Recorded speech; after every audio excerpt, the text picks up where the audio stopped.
तो हेलो दोस्तों, इस वीडियो में हम लोग 18 जून को जो पेपर हुआ था पॉलिटिकल साइंस का यूजीसी नेट का, उसकी आंसर कीज को डिस्कस करेंगे। तो अभी ये प्रोविजनल या एक प्रकार से प्रोविजनल भी नहीं है, तो हम लोगों ने इसमें आंसर की बनाई है, तो आप इससे मिलाइएगा। कितने क्वेश्चन आपके सही रहे बताइएगा, उस हिसाब से फिर कट ऑफ का अंदाजा लगेगा।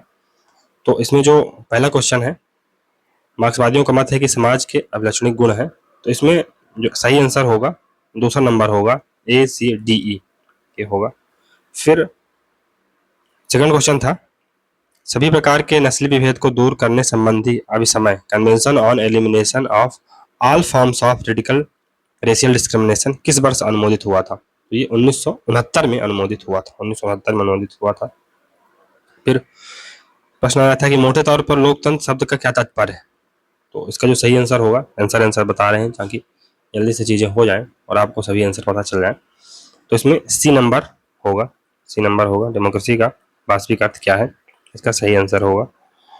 तो इसमें समान अवसर और व्यक्तिगत योग्यता पर आधारित लोगों द्वारा संचालित प्रणाली है ये। फिर बहुमत शासन के सिद्धांत पर आधारित प्रणाली है। फिर बोर्ड के लिए प्रतिस्पर्धी संघर्ष के माध्यम से सार्वजनिक कार्यालयों को भरने का साधन है। और सरकार की एक प्रणाली जो राजनीतिक जीवन में उनकी भागीदारी की परवाह किए बिना लोगों के हितों की पूर्ति करती है। इसमें जो पहला है ये गलत है, क्योंकि पहला गलत है तो आप सभी ऑप्शन एलिमिनेट अपने आप कर सकते हैं। थोड़ा भी अगर आपको नॉलेज रहा होगा तो ये चीज़ आप हल कर लेंगे। फिर कैनेची ओहेम का जो आइडिया है बॉर्डरलेस वर्ल्ड का, वो किस बारे में है? तो सोशलिज्म के बारे में तो था नहीं, टोटलिज्म के बारे में भी नहीं था, मार्क्सवाद के बारे में हो ही नहीं सकता, ग्लोबलाइजेशन और इंटरकनेक्टेडनेस ऑफ वर्ल्ड के बारे में था। तो इसमें जो सही आंसर था सी और ई, ये वाला ए नंबर वाला सही आंसर था। चलिए आगे बढ़ते हैं। इसमें नेक्स्ट क्वेश्चन है कि टायरनी ऑफ मेजोरिटी, बहुमत के अत्याचार का कॉन्सेप्ट किसने दिया था? तो बहुत बार हमने बताया, जब हम लोगों ने स्टुअर्ट मिल को पढ़ा था तब हमने इसके बारे में चर्चा की थी। ये जो कॉन्सेप्ट है एलेक्स डी टॉकविले का, इसका प्रयोग मिल ने किया था अपने संदर्भ ग्रंथों में, लेकिन ये कॉन्सेप्ट किसका था? एलेक्स डी टॉकविले था। फिर पूछा गया है कि किस अनुच्छेद में राज्यपाल को अध्यादेश जारी करने का अधिकार दिया गया है? तो बहुत सरल क्वेश्चन है ये, अनुच्छेद 213। और राष्ट्रपति को 123, राष्ट्रपति का 123, राज्यपाल का 213। फिर हमको थिंकर्स से मिलाना था, तो कैट मिलेट इनकी सेक्सुअल पॉलिटिक्स है। फिर सिमोन डिबोआ की सेकंड सेक्स होगा। जर्मन ग्रीर की फीमेल ओनच, और जूडिथ बटलर की क्या है? Gender trouble. तो इसमें जो सही आंसर होगा 57 में, इसमें आपका ए नंबर होगा, ए नंबर ये होगा इसका आंसर। फिर हमें प्राइम मिनिस्टर की क्रोनोलॉजी के हिसाब से देखना था, तो इसमें आप देख लीजिए बीपी सिंह, उसके बाद कौन बने थे? चंद्रशेखर बने थे, चंद्रशेखर बने थे। उसके बाद एच डी देवेगौड़ा, फिर सॉरी उसके बाद पी नरसिम्हा राव थे 1991 में, इन्होंने ही एलपीजी लाई थी। फिर उसके बाद अटल बिहारी वाजपेयी, और फिर एच डी देवेगौड़ा। तो इसमें जो सही आंसर होगा 58 का, 58 का जो सही आंसर होगा DBEAC। फिर से एक सरल क्वेश्चन, इसमें लीडर्स और उनके स्लोगन्स के बारे में बताया गया है। तो लाल बहादुर शास्त्री जय जवान जय किसान, इंदिरा गांधी गरीबी हटाओ, विनोबा भावे भूदान आंदोलन से रिलेटेड थे, दीनदयाल उपाध्याय इंटीग्रल ह्यूमनिज्म से रिलेटेड थे। तो इसमें जो सही आंसर होगा बी नंबर होगा, सेकंड नंबर इसका सही आंसर होगा। फिर हमें जो वेरियस केसेस हुए हैं उनको क्रोनोलॉजिकल ऑर्डर में, ये बेसिकली फंडामेंटल राइट से रिलेटेड बहुत सारे केसेस हैं, और जो बेसिक स्ट्रक्चर डॉक्ट्रिन है उससे रिलेटेड ये क्वेश्चन है। तो इनमें हमें सही क्रम से लगाना था। तो नरमल मिल जो केस हुआ था 1980 के करीब हुआ था। केशवानंद को आपका पता होगा 1973 में हुआ था। गोलकनाथ 1967 में हुआ था। इंदिरा साहनी 1992, और चार मुंबई 1994-95 में हुआ था। तो इसको आप लगा सकते हैं। इसमें जो सही आंसर होगा दोस्तों ये वाला होगा DEBCA। अब हमें भारत के संविधान के अनुच्छेद 3 के अंतर्गत संसद द्वारा बनाए गए निम्नलिखित कानूनों का क्रोनोलॉजिकल ऑर्डर में इनको एक प्रकार से व्यवस्थित करना है। तो इसमें जो सही आंसर होगा वो होगा 3 नंबर ACDEB। तो अरुणाचल प्रदेश, आंध्र प्रदेश से जो राज्य अधिनियम आया था 1953 में आया था। जम्मू कश्मीर का 2019 में आया है, आपको पता ही है। राज्य पुनर्गठन जो अधिनियम बना था 1956 में था। बॉम्बे पुनर्गठन अधिनियम और अरुणाचल प्रदेश राज्य अधिनियम ये बाद में आए थे। तो ये इसका जो सही क्रम है ये है। फिर आसियान, तो आसियान 1966 में बना था। यूरोपियन यूनियन यूरोपियन यूनियन 1993 में, फिर अफ्रीकन यूनियन 2002 में, और यूरेशियन इकोनॉमिक कम्युनिटी ये 2000 में बनी थी। तो इसमें जो सही आंसर होगा 62वें नंबर में इसमें होगा सी नंबर, ये वाला सही होगा। फिर इसमें नेक्स्ट क्वेश्चन देखते हैं, political parties a sociological study of oligarchical tendencies of modern democracy. ये तो बहुत सरल क्वेश्चन है, रॉबर्ट मिशेल। अगर आपने जो एलिट थ्योरी ऑफ डेमोक्रेसी है उसको पढ़ा होगा तो यहाँ पर आपको बहुत आसानी से, और ये जो रॉबर्ट मिशेल है ये ऐसे थिंकर है, रॉबर्ट मिशेल, मॉस्का, और तो ये सब ऐसे थिंकर हैं, सी राइट मिल्स की, इनकी पुस्तकों हमेशा पूछी जाती हैं, तो इनको याद रखना बहुत जरूरी रहता है।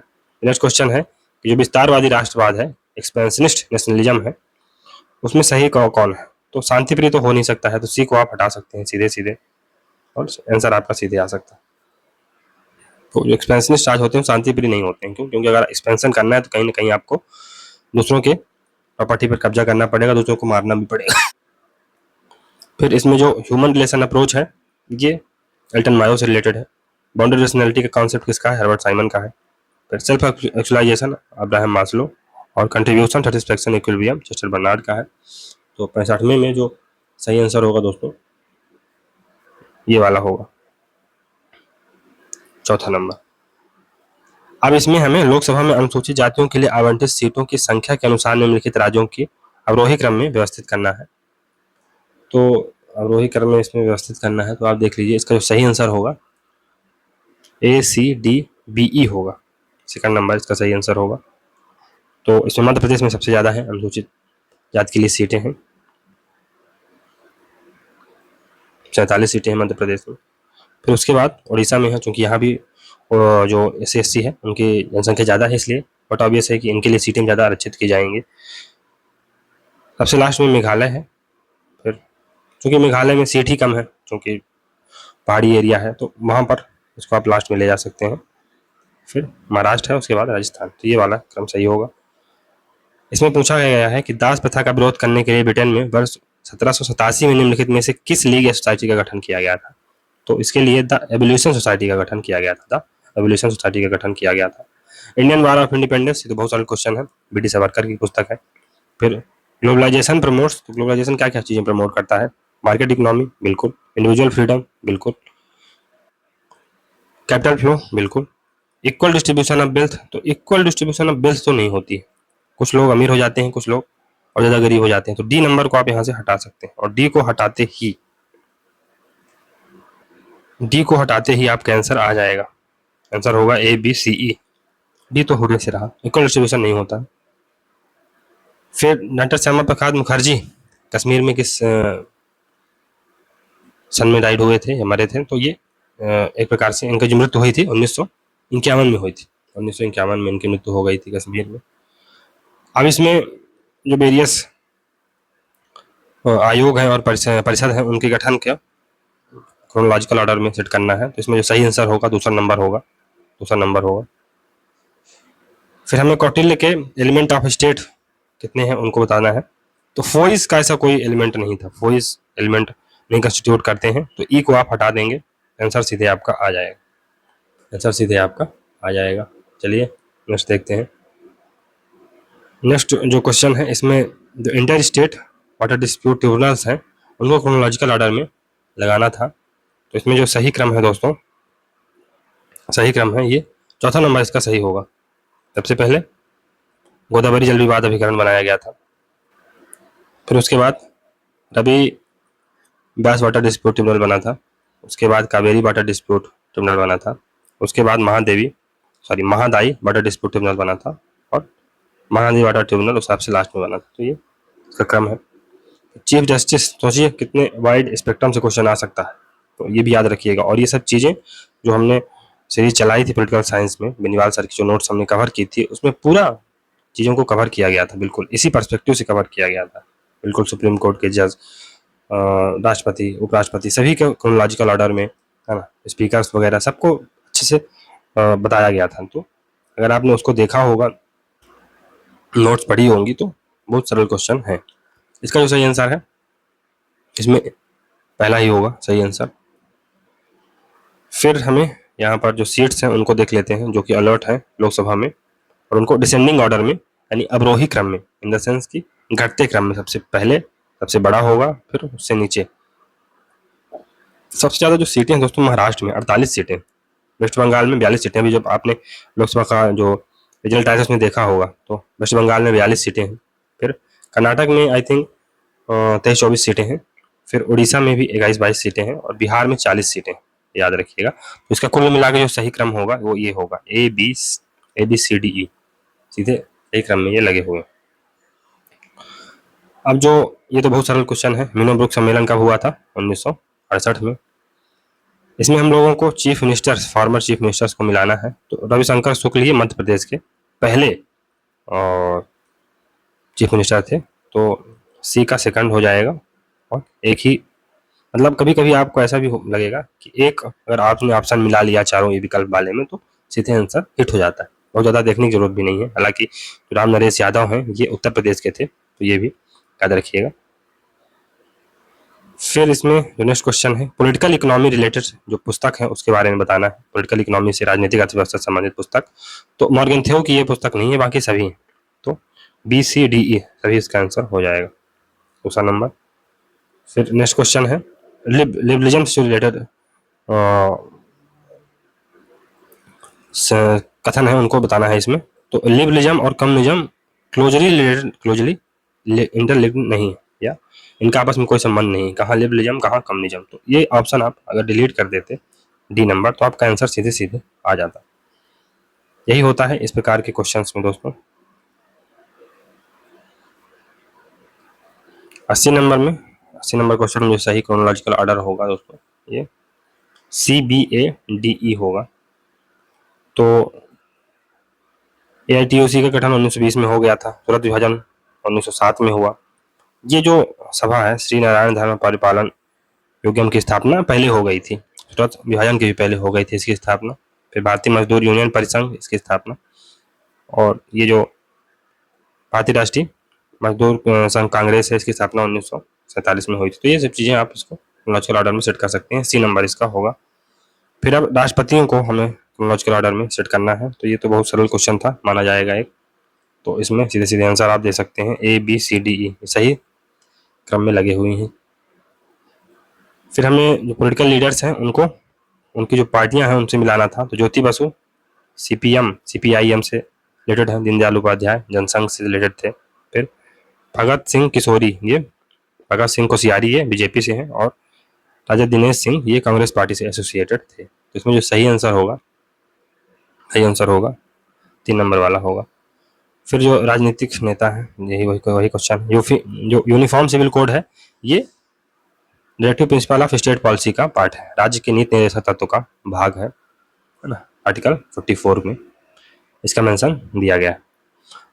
अब हार्वर्ड मर्क्यूजे ने, जो थिंकर हैं एक, उन्होंने अपनी किस पुस्तक में उन्नत औद्योगिक समाजों के उपयोगितावादी लक्षण को उजागर किया, जो आतंक एवं खुली क्रूरता पर नहीं बल्कि आवश्यकताओं के व्यापक छलयोजन द्वारा नियंत्रण के प्रयास की उनकी अभिक्षमता पर आधारित थे, इसे आधुनिक प्रौद्योगिकी से संभव बनाया गया।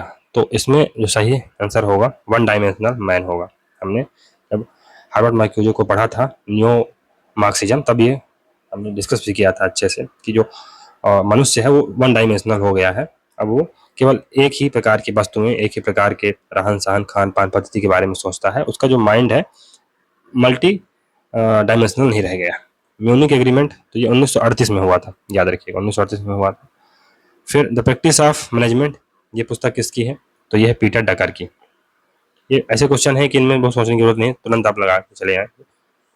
ये तो बिल्कुल रटे हुए क्वेश्चन होने चाहिए, पुस्तकें वगैरह तो रटी ही होनी चाहिए आपको।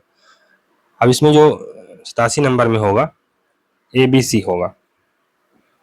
123 ये गवर्नर की पावर 213 में है, हमने पहले भी देखा है। देखो क्वेश्चन रिपीट भी हो गया, गवर्नर की नहीं है ये, ठीक है। और उसका पता है आपको, तो ये वाला आप डिलीट कर देंगे। और D अगर आपने डिलीट किया तो फिर आप 50-50 में पहुंच जाएंगे। और ये भी इसमें आई थिंक 233 होगा, ना कि 333 होगा। ये जो अपॉइंटमेंट ऑफ डिस्ट्रिक्ट जजेस बाय गवर्नर 233 होगा। अब men who manage on the aspect of organisational life, ये पुस्तक किसकी? तो ये पुस्तक दोस्तों किसकी है? ये पुस्तक है मेलविले डाल्टन की, मेलविले डाल्टन की पुस्तक है। द ओरिजिन ऑफ टोटलिटेरियनिज्म, ये पुस्तक हन्ना अरेंड की है, बहुत बार पढ़ाया गया है।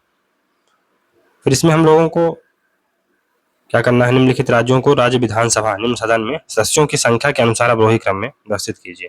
तो आप कहेंगे कि मध्य प्रदेश, असम, राजस्थान, यहाँ तो निम्न सदन है ही नहीं, तो क्यों व्यवस्थित करें। लेकिन एक अनुमान पूछा गया है ना, हमने देखा था कि उसमें बताया गया है कि किसी भी जो लेजिस्लेटिव असेंबली होती है उसमें जो मेंबर होते हैं उसका 1/3 हो सकते हैं किसमें, लेजिस्लेटिव काउंसिल में।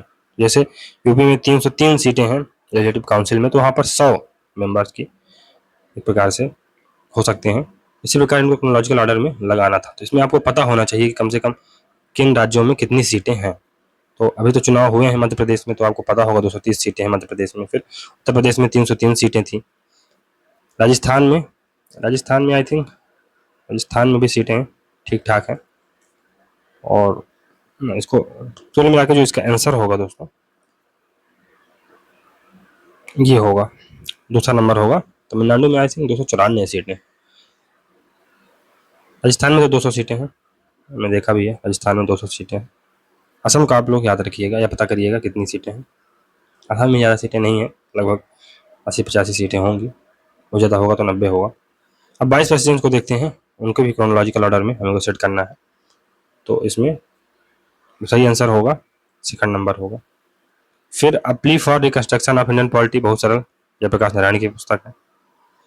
Cultural artefacts of a particular kind defining the nation as imagined community, तो हमने देखा था कि कल्पित समुदाय किसकी अवधारणा है, बेनेडिक्ट एंडरसन की है, बेनेडिक्ट एंडरसन की है। फिर आरटीआई, तो आरटीआई का मतलब क्या है, मेंटेनिंग सीक्रेसी।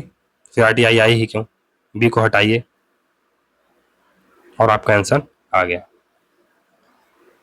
हमेशा गलत ऑप्शन ढूंढिए, पहले तो सही देखिए क्या सही, फिर गलत ऑप्शन की भी चुनिए कि क्या गलत। अब इसमें हम लोग जो फाइनेंस कमीशन है उनको रिवर्स क्रोनोलॉजिकल ऑर्डर में इनके क्रम को बताना है। तो इसमें जो सही आंसर होगा ए होगा, DABCE। अब इसमें जो वेरियस बुक्स हैं और उनके ऑथर हैं, ये एक कठिन क्वेश्चन था दोस्तों, और अगर आपने इसको गलत भी कर दिया है तो कोई कठिन बात नहीं है या कोई गलत बात नहीं है, ये कठिन क्वेश्चन था, ये पुस्तकें नहीं पढ़ाई गई थी, जो है सही। तो इसमें जो सही क्रम होगा इनका या जो पुस्तकें मिलान करना, तो इसमें चौथा ऑप्शन सही है। एडमिनिस्ट्रेटिव थ्योरी पुस्तक है ये, ग्रिफिथ एंड डेनियल की है। फिर इस प्रकार आप इसको मिला लीजिएगा, चौथा आंसर इसका सही होगा कुल मिला के। Indian constitution ensures individual freedom, तो भारत का जो संविधान है वो व्यक्तिगत आज़ादी सुनिश्चित करता है। इसका जो सही आंसर होगा, सभी होंगे इसमें ABCDE, ई को छोड़ के। अधिकारों की गारंटी दी गई है, फंडामेंटल राइट है पार्ट 3 में, वहां पर अधिकारों की गारंटी दी गई है, तो ये नंबर गलत है, ये हटा तो आप आंसर आ जाएगा। फिर ऑपरेशन ब्लू स्टार, ये 1984 में हुआ था। डिसमिसल ऑफ नंबूदरी पाद गवर्नमेंट, तो ये 1964 में जो नंबूदरी पाद थे उनकी सरकार को बर्खास्त कर दिया गया था। तो इसमें आप मिला सकते हैं, जो चौथा नंबर इसमें सही आंसर होगा, चौथा नंबर सही होगा।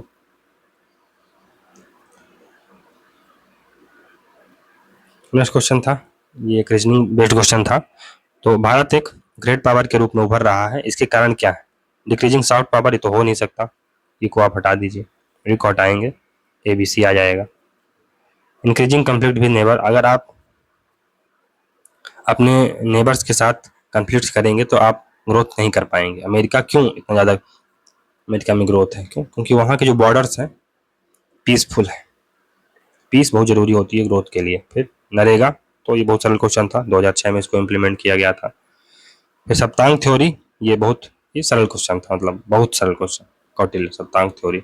और इसमें जो क्वेश्चन ऑप्शंस भी दिए गए हैं, ये एक प्रकार से दो तो बिस्टन है, तो सप्तांग थ्योरी तो ये देंगे नहीं, और कौटिल्य और कल्हण तो कहीं हमने पढ़ा नहीं था, तो कौटिल्य ही होगा।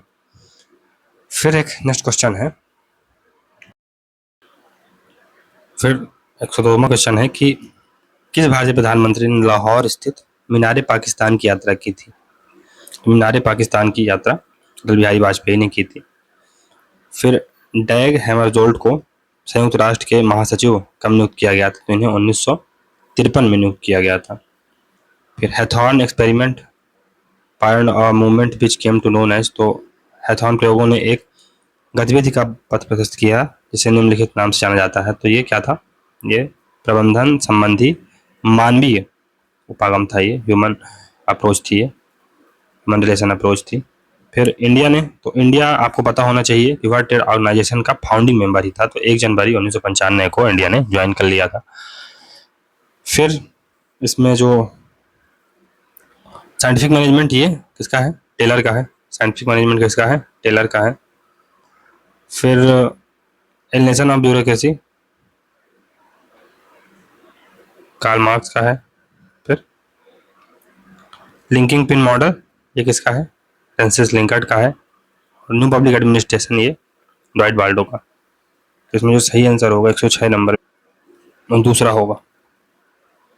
फिर नेक्स्ट है, गांधी जी ने दंडी यात्रा किस वर्ष प्रारंभ की थी? तो 1930 में प्रारंभ की थी। बहुत सरल क्वेश्चन है, 1930 में प्रारंभ की थी। फिर नेक्स्ट है, इसमें ह्यूमन राइट जो कन्वेंशन है और उसका ईयर क्या था उसको मिलाना है। तो अगर भारी भरकम है, आप लोग इससे नहीं मिला पा रहे हैं, तो एक याद रखिएगा कि जो बेसिकली चाइल्ड राइट वाला जो कन्वेंशन हुआ था ये 1990 में हुआ था। और अगर आप एक को भी मिला लेते हैं तो ये आपको पूरा आंसर पका पकाया मिल जाता है। चौथा होगा इसका आंसर। फिर अब यहाँ पर राज्यसभा सीट्स के बारे में चर्चा की गई है कि राज्यसभा में निम्नलिखित सीटों की, निम्नलिखित राज्यों की सीटों के आवंटन को उच्चतम से निम्नतम यानी अधिक से कम की ओर हमें जाना है। सबसे ज़्यादा राज्यसभा सीट, फिर उससे कम, फिर उससे कम, फिर उससे कम। तो इसमें जो सही क्रम होगा वो दूसरा नंबर होगा। तो बेसिकली इसमें आपको पता होना चाहिए कि जो तमिलनाडु है यहाँ पर 18 सीटें हैं। उसके बाद महाराष्ट्र है, महाराष्ट्र में 19 सीटें हैं, महाराष्ट्र में 19 सीटें हैं। तमिलनाडु में 18 सीटें हैं। फिर पश्चिम बंगाल में 16 है, उड़ीसा में 10 है और मध्य प्रदेश में 11 है। तो इसका सही आंसर 2 नंबर होगा। फिर जापान ने किस वर्ष मंचूरिया को इन्वेड किया था? तो जापान ने 1931 में मंचूरिया को इन्वेड किया था। अब ये क्वेश्चन ऐसा है कि बनता है तो बनता है, नहीं बनता है तो नहीं बनता है। मीसा जो एक्ट है उसे 9 शेड्यूल से कब या किस कॉन्स्टिट्यूशनल अमेंडमेंट के द्वारा रिमूव किया गया था? तो इसे 44वें संविधान संशोधन द्वारा रिमूव किया गया था। फिर कुछ पुस्तकें हैं और उनके लेखक हैं। तो जॉन रॉल्स की पुस्तक है पॉलिटिकल लिबरलिज्म, हन्ना अरेंड की ऑन रिवोल्यूशन, प्लेटो की द लॉज, जॉन लॉक की अ लेटर कंसर्निंग टॉलरेशन। इसका सही आंसर होगा 2 नंबर। फिर निम्नलिखित में से किस आम चुनाव में सत्तारूढ़ कांग्रेस पार्टी आधे राज्यों में पक्ष से पराजित हो गई थी? तो ये 1967 के चुनाव में ऐसा हुआ था, जहां से कांग्रेस सिस्टम यहाँ से फेल होना स्टार्ट हो गया था। फिर इतिहास स्वयं की चेतना के तर्क का विकास है तथा संवैधानिक विधान सम्मत राज्य इतिहास की परिणति है। यह कथन किसका है? तो रीजन उजन की जहां बात आए, रीजन वगैरह की हिस्ट्री, तो ये सब चीजें फ्रेडरिक हेगल से रिलेटेड है।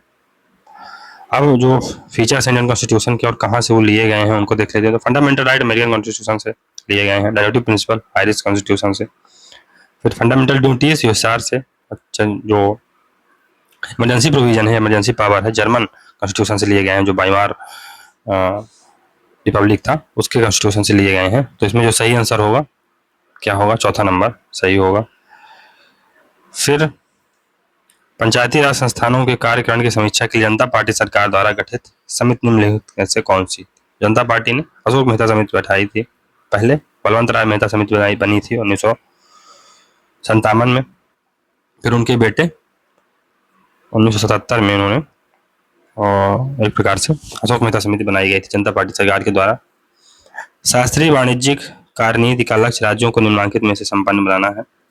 तो क्लासिकल जो मर्केंटलिस्ट स्ट्रेटजी है वो राज्य को क्या बनाना चाहती है? वेल्थ, प्रेस्टीज, मैक्सिमाइज इंपोर्ट और मिनिमाइज एक्सपोर्ट, ये गलत है। तो ई को अगर आप हटा देंगे, ई को हटा देंगे तो स्वतः ही आपका आंसर सही हो जाएगा, स्वतः ही आपका आंसर सही हो जाएगा। चलिए आगे बढ़ते हैं। ये नेक्स्ट है, तो an introduction to the study of law of constitution, बहुत सरल क्वेश्चन, डाइसी की है। फिर the function of the executive Chester Barnard की पुस्तक है। फिर इसमें अब बुक्स हैं उनके ऑथर्स को मिलाना है। तो आपको पता होगा Indian constitution corner store of a nation, ये किसकी पुस्तक है? ग्रेनविल ऑस्टिन की। और अगर आप इसको बी को मिला सके तो आपका आंसर सी नंबर अपने आप सही हो जाएगा। फिर इसमें नेक्स्ट है, तो क्यूबन मिसाइल क्राइसिस कब हुई थी? 1962 में हुई थी। तो अगर सी को एक से मिला दें, सी को एक से मिला दें तो आंसर आ जाता है, बहुत आगे जाने की जरूरत नहीं है। हालांकि इसको हम देख भी सकते हैं कि हंगरी पर सोवियत का हमला कब हुआ था? हंगरी पर सोवियत का हमला कब हुआ था? 1956 में। फिर अफगान पर सोवियत जो आक्रमण हुआ था 1959 में। और गोरबाचेव सोवियत के नेता बने थे, ये कब बने थे? 1985 में। अब हमें भारत के संविधान के निम्नलिखित अनुच्छेदों को विभिन्न संवैधानिक संशोधन द्वारा अंतः स्थापन के क्रम में व्यवस्थित करना है। तो इसको देखना है। जो राइट टू एजुकेशन है 2009 में आता है। फिर राष्ट्रीय न्यायिक नियुक्ति आयोग ये 2014 में आता है। जो entry of Ladakh in first schedule, ये लद्दाख की पहली अनुसूची में 2019 में। और कोऑपरेटिव सोसाइटी जो एक्ट आया था 2011 में आया था। आई थिंक इतना participation of workers in the management of industry, ये I think 42nd constitutional amendment के द्वारा किया गया था 1976 में। तो इसको आप लगा सकते हैं। इसमें जो सही आंसर होगा दोस्तों, सही आंसर क्या होगा? सही आंसर होगा बी नंबर, दूसरा नंबर सही होगा। चलिए आगे देखते हैं। तो चौखंबा मॉडल तो आपको पता ही होगा, राम मनोहर लोहिया, उसके अलावा कौन हो सकते हैं? Finance commission article 280। फिर इसमें क्वेश्चन है कि पंचायती राज संस्थान संबंधित निम्नलिखित समितियों को कालानुक्रम में इन्हें व्यवस्थित करना है। तो ये थोड़ा सा कठिन क्वेश्चन है। जो पंचायतियों और सहकारी समितियों का कार्यकारी समूह ही 1961 में बना था। 1961 में ही स्टडी टीम और न्याय पंचायत बनी थी। फिर committee on Panchayati Raj election 1965 में, committee on Panchayati Raj training centre 1966 में, और committee on community development and Panchayati Raj 1976 में। तो इसका जो सही आंसर होगा ये होगा A B C D E. अब हमें जो लोकसभा अध्यक्ष हैं उनको क्रोनोलॉजिकली ऑर्डर में लगाना है। तो जैसे आपको पता होगा कि जो के एस हेगड़े थे 1977 में बने थे स्पीकर। हुकुम सिंह 1962 में बने थे। नीलम संजीव रेड्डी 1967 में और 77 में बने थे। गुरजोल सिंह ढिल्लो ये 1969-71 में बने थे। और रावी राय 1989 में बने थे। तो इसको जो सही आंसर होगा 26 वाले का सी नंबर होगा। अब नेक्स्ट क्वेश्चन है कि डॉक्टर राम मनोहर लोहिया ने निम्नलिखित में से किस राजनेता को गोंगी गुड़िया कहा था? तो ये इंदिरा गांधी को कहा था। साउथ एशियन यानी सार्क बेसिकली कब बना था? 1985 में बना था। Vindication of rights of women मेरी वॉलस्टोनक्राफ्ट की पुस्तक है। इमैनुअल वालरस्टीन ने पूंजीवादी विश्व व्यवस्था में शामिल किया है। तो कोर है, पेरिफेरी है और सेमी पेरिफेरी, यानी बी सी डी पहला नंबर इसका सही होगा। फिर नेक्स्ट है, पुस्तक है engaging India colon diplomacy democracy and bomb. तो ये पुस्तक है स्ट्रोव टॉलबॉट की। नेक्स्ट क्वेश्चन है, अधिकारों पर बहुत अधिक बल दिया गया है और दायित्वों पर बहुत कम जोर दिया गया है। ये दायित्वों का निर्वहन जनतापूर्वक किया गया होता तो अधिकार स्वयं भी सिद्ध हो जाते हैं। तो ये जो कथन है दोस्तों, ये जवाहरलाल नेहरू का। अब नेक्स्ट है, जो चीफ इलेक्शन कमिश्नर्स रहे हैं उनको क्रोनोलॉजिकली हमें सेट करना है। तो सुनील अरोरा ये 2018 में बने थे।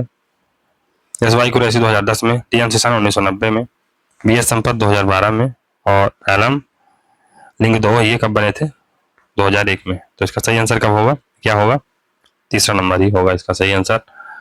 चलिए नेक्स्ट देखते हैं इसमें। तो निम्नलिखित में से किसने कहा कि संसदीय सरकार समित सरकार है, अपने समित कक्ष में कांग्रेस एट वर्क है? तो ये वुडरो विल्सन का कथन था। फिर जॉन मेनार्ड केन्स ने पूंजीवादी अर्थव्यवस्था की आलोचना क्यों की थी? पूंजीवादी अर्थव्यवस्था की आलोचना इसमें से डी सही होगा, ये गलत है। तो ये को आप हटा देंगे तो सही आंसर आ जाएगा। अब नेक्स्ट क्वेश्चन है कि विश्व को केवल मजाक में नहीं गढ़ा जा सकता है। जो भी व्यक्ति राज्य की राजनीतिक शक्ति का अधिग्रहण करना चाहता है, उसे बराबर रखना चाहता है, तो उसके पास मजबूत सेना होनी चाहिए। तो कुल मिला के बंदूक के सिद्धांत यहाँ पर दिया जा रहा है। और प्लेटो, रॉल्स और लॉक ने तो बंदूक के सिद्धांत को दिया नहीं है, तो माओ जेडोंग यहाँ पर सही आंसर होगा। फिर हमें नगरीय स्थानीय सरकार संबंधित समितियों और आयोगों को उनके क्रोनोलॉजिकल ऑर्डर में लगाना है। तो नेशनल कमीशन ऑन अर्बनाइजेशन ये 1988 में बना था। फिर committee on budgetary reforms in municipal administration 1974 में। Committee on service condition of municipal employees 1968 में। रूरल अर्बन रिलेशनशिप कमेटी 1963-66 में।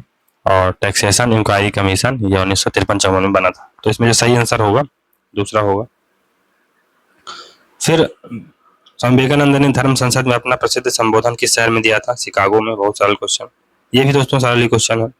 92nd कॉन्स्टिट्यूशनल अमेंडमेंट हुआ था 2003 में। इसमें क्या हुआ था? एडिशन ऑफ बोडो, डोंगरी, मैथिली और Santhali language in the scheduled 8। तो ये ए का 3 होगा, ए का 3। फिर जो 104वां संविधान संशोधन हुआ था ये बेसिकली 332 में संशोधन किया गया था, एक क्लॉज ऐड किया गया था, जिसके माध्यम से अब जो एंग्लो इंडियंस हैं उनको जो एक सीट विधानसभा में और ये 2 सीटें लोकसभा में आरक्षित रहती थी, वो प्रोविजन हटा दिया गया है। फिर जो 72वां संविधान संशोधन हुआ था ये 9 शेड्यूल इसमें ऐड की गई थी। जो 76वां संविधान संशोधन था 1994 में, इसमें आर्टिकल 344 में अमेंडमेंट किया गया था। अब चलिए इसमें देखते हैं। तो अब हमें निम्नलिखित घटनाओं को कालानुक्रम में व्यवस्थित करना है। तो कोंकणी 1992 में 8वें शेड्यूल में जोड़ी गई थी। मध्य प्रदेश रीऑर्गेनाइजेशन एक्ट कब आया था? 2000 में आया था। आंध्र प्रदेश रीऑर्गेनाइजेशन एक्ट 2014 में। Orissa alteration of name act 2011 में। और Pondicherry alteration of name act 2006 में। तो सही आंसर होगा ये होगा, 3 नंबर होगा। अब ये पूरा पैसेज चलिए पढ़ते हैं। शीत युद्ध के दौरान तृतीय विश्व शब्द से विश्व भर का ध्यान अपनी ओर खींचा। तृतीय विश्व युद्ध शब्द ने शीत युद्ध के दौरान तृतीय विश्व शब्द ने विश्व भर का ध्यान अपनी ओर खींचा। जो तथाकथित पूंजीवादी प्रथम विश्व था, तथाकथित साम्यवादी द्वितीय विश्व था, की श्रेणी में नहीं आता था। तीसरा जो वर्ड था, अफ्रीका, एशिया और लैटिन अमेरिका के पूर्व में औपनिवेशिक तथा हाल ही में स्वतंत्र हुए देश इस प्रकार से तृतीय थे। वे आर्थिक एवं सैन्य दृष्टि से प्रथम और द्वितीय विश्व पर निर्भर थे तथा परिणाम स्वरूप प्रायः वो देश प्रचंड निर्धनता और अकाल से पीड़ित थे। इस शब्द का तात्पर्य यह भी था कि वे देश कूट निरपेक्ष थे। प्रायः द्वितीय विश्व के देश युद्ध क्षेत्र के रूप में प्रयुक्त होते थे, जिस पर प्रथम और द्वितीय विश्व के बीच भू राजनीतिक संघर्ष होते थे। स्टॉकली कर्मिसेल जैसे प्रथम विश्व युद्ध के देशों में कतिपय नस्ल विरोधी आंदोलनों और अश्वेत विमुक्तिवादियों ने आंदोलनों को तृतीय विश्व के देशों से संसक्त किया, जिसमें राष्ट्रीय व वैश्विक स्तरों पर अश्वेत जनता के दासत्व के समानांतर स्वरूपों को उजागर किया गया। बस 1970 के दशक से तृतीय विश्व शब्द अपने निंदास्पद विचारधारात्मक प्रभावसाजी औपनिवेशिक अतीत की महत्ता कम होने तथा विशेष रूप से एशिया में आर्थिक विकास के कारण लाभ लगभग प्रयोगहीन हो गया। तो ये पैसेज है, इस रिलेटेड हमें 5 क्वेश्चन हल करने हैं। पहला है कि तृतीय विश्व शब्द का प्रयोग अफ्रीका, एशिया, लैटिन अमेरिकी देशों के लिए प्रयुक्त किया गया था, जो थे तो ये बेसिकली कौन से देश थे? आर्थिक एवं सैन्य रूप से आश्रित देश हुआ करते थे। और किस पर आश्रित थे? फर्स्ट और सेकंड वर्ड पर। Third word did not fall into, तृतीय विश्व में निम्नलिखित में कौन शामिल नहीं होता है? तो प्रथम और द्वितीय विश्व थर्ड वर्ड में नहीं आएगा। तृतीय विश्व शब्द का उदय निम्नलिखित में से किसके दौरान हुआ? शीत युद्ध के दौरान हुआ। फिर थर्ड वर्ड तृतीय विश्व शब्द में नामांकित भी शामिल था तृतीय विश्व युद्ध में। तो तृतीय विश्व में तो गुट निरपेक्ष आंदोलन भी बेसिकली इसमें था ही, नॉन लाइन जो कंट्री थी वो भी शामिल थी। फिर निम्नलिखित में से किस कारण से वर्ष 1970 के दशक से तृतीय विश्व शब्द व्यापक रूप से प्रयोग से बाहर हुआ? तो इसमें जो सही आंसर होगा क्या होगा, निंदास्पद विचार धारात्मक जो प्रभाव है उसके कारण। अब जो नेक्स्ट जो पैसेज है तो इसको जैसे कि पढ़ते हैं। इसके अतिरिक्त वर्ष 1906 के असांजन बंद समझौते के अनुसार अंग्रेजों द्वारा सभी गारंटियों को पूर्ण करने के लिए कार्यवाही सुनिश्चित की जाएगी। वर्ष 2003-4 के यंग हस्बैंड अभियान के परिणाम स्वरूप मांडू राजवंश द्वारा प्रवर्तित आक्रमण अग्रवर्ती नीति द्वारा सचेत किया गया, जिसका वर्ष 2010-11 के दौरान नए गणराज्य के शासनकाल द्वारा और अधिक सख्ती से अनुपालन किया गया था। इस प्रकार ब्रिटिश भारत ने जोरदार प्रक्रिया व्यक्त की। पहली तो हस्तक्षेप की नीति के बहिष्करण द्वारा तथा दूसरी हिमालय के दक्षिणी ढाल पर तिब्बत के साथ लगने वाले उस सीमांत क्षेत्र जिसके बारे में कम जानकारी थी या तो अज्ञात जनजाति थे, उन पर पहुंचकर उन्हें परिभाषित करने का प्रयत्न करना। चीन की कार्यवाही ने इस आशंका पर को बल दिया कि ब्रिटेन तिब्बत के संरक्षक के रूप में केंद्रीय तिब्बत पर कब्जा जमा सकता है, जबकि ब्रिटिश प्रतिक्रिया भी इसी के समान सरोकार से प्रेरित थी कि चीन तिब्बत पर अधिकार जमा सकता है, अथवा यह कि ढीठ रूस की तिब्बत पर दावा करने का शंका इसके प्रभाव में शामिल है।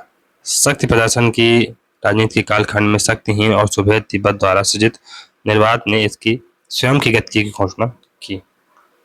तो ब्रिटिश स्वायत्त तिब्बत को बेसिकली इसमें आंसर क्या होगा, ब्रिटिश स्वायत्त तिब्बत को चीन और रूसी हस्तक्षेप से तथा तिब्बत पर उसके दावे से रोकना चाहते थे।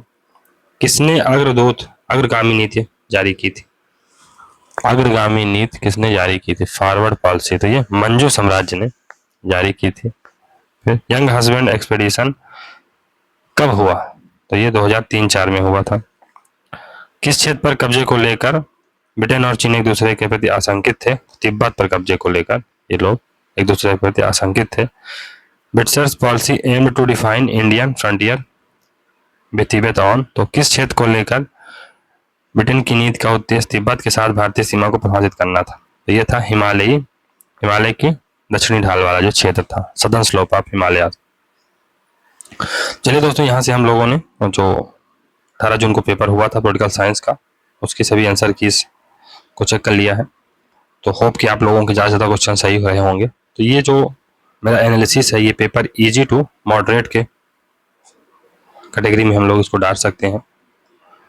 तो हालांकि अभी इसमें बहुत ज़्यादा एनालिसिस नहीं हुआ है, लेकिन अब ये तो प्रोविजनल आंसर की आएगी और उसमें देखते हैं क्या रहता है।